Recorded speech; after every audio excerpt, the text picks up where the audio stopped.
So if you want to hit the ball longer without that much effort, and you also want to hit it with less curvature, a lot less slice on the shot, then you need to start that downswing before you even complete your backswing. So let's explain that in this video, exactly what that means and how to get it into your golf swing. So I'm Jonathan Chan with JChownGolf. Let's dive right into it. So starting the downswing before the backswing is even completed. So what that means you're starting your sequencing with your lower body and mid-torso, so from rib cage down, before you've even got up to the top of your swing with your hands and arms there. So this is what a lot of the top players in the world are doing right now, and especially the guys who hit the golf ball a long way and very straight, of course, because what this does, this gets that sequencing moving in there very nicely, and it also gets you to where you're going to be maximizing the force you're pulling into the ground and then eventually spiking it back through. So the sequencing will help you hit the ball straighter, definitely a lot less slice curvature on there, and that force you're pulling into the ground and then spiking it back through again will get you hitting the ball a lot further. So guys, just a little break in the video here just to tell you that the ultimate guide to rotation and downswing, I put it on sale.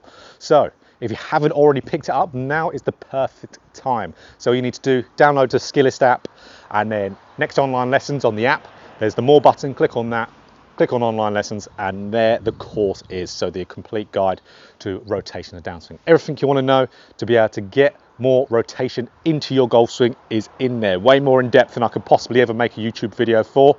Very useful information to have. So it's on sale. If you haven't got it already, now's the time. So this move will absolutely give you results in there. And a way to really get this into the golf swing for most golfers, because this isn't just exclusive for top players in the world with their athleticism, everyday golfers can do this. And the golfer that you can really look at that will really help you understand this a little bit more is Jon Rahm. Now, we know Jon Rahm, of course, has his very short backswing.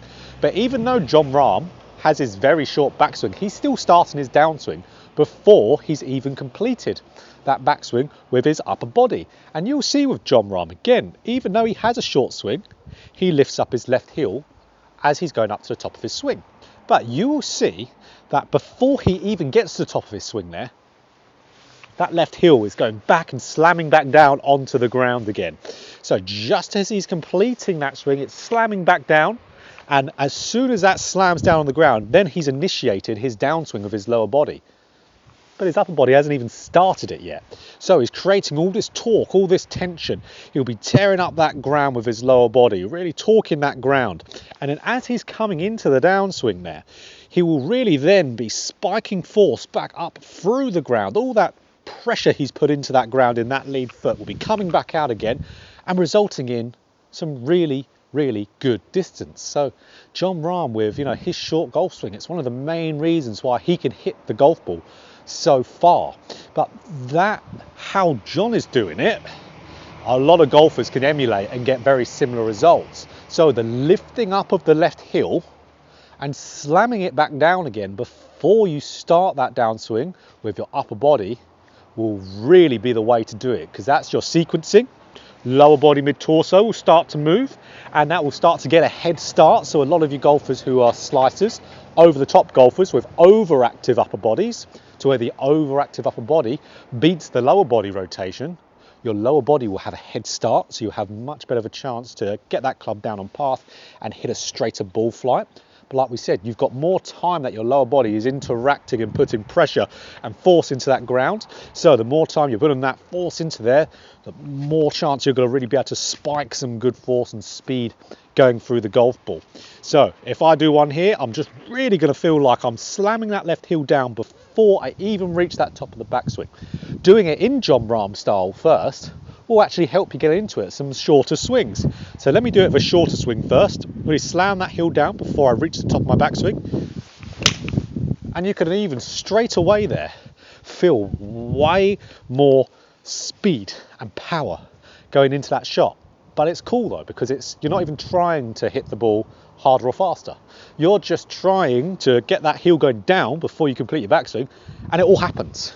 It all happens. It's like the body figures out what it's got to do, and it will do it on its own there. The sequencing of events will just happen, and that power will just happen. So again, another Jon Rahm one, another short one, really getting that heel lifting up, slamming down before I even reach the top of my backswing. Yeah, that's good. I really, really like that. For me, that will almost instantly give me a couple more miles an hour of club head speed. Of course, some more miles an hour ball speed. That ball's going to be going down there. So, absolutely brilliant one. But I know a lot of you out there will be thinking, well, isn't that rushing your downswing? That's rushing, isn't it? Because you're trying to get that lower body going first. But rushing the downswing is more about when you're really getting out of sequence. A lot of people, when they rush the downswing, they'll be rushing with their upper body. And then they'll be getting that club flying out in front of them, swinging over the top. Very, very uncommon. We do see it with players rushing with their lower body, opening up very, very fast.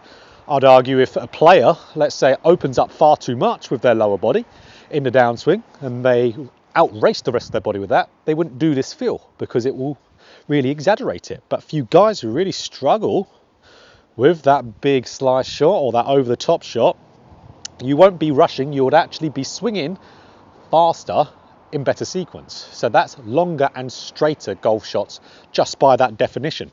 So let's hit a longer swing here. Hopefully it'll go longer as well, where we're going to do a bigger swing and really feel like then, because I've got more time, I can then really feel like as soon as I'm reaching that top of the backswing there, see as I'm just replicating that feel of going from left arm parallel up to the top of the swing is when I'm slamming that heel back down and I want to do that nice full swing.